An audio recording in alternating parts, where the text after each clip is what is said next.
How to fix connecting to wrong city when using AVG Secure VPN.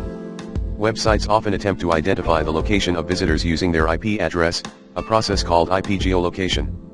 IP geolocation uses a database that pairs IP address ranges and geographical information. The information in this database can be inaccurate for several reasons. AVG does its best to provide accurate information to the IP geolocation databases, but the database providers may take extra time to update the location. The website may be using an outdated version of the geolocation database.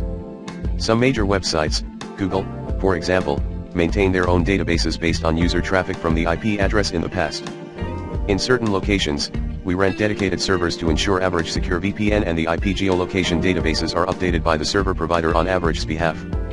Because AVG is a Czech company, these providers may indicate the location as Czech Republic. When this occurs, we work with the providers to update the information with the correct locations of our servers.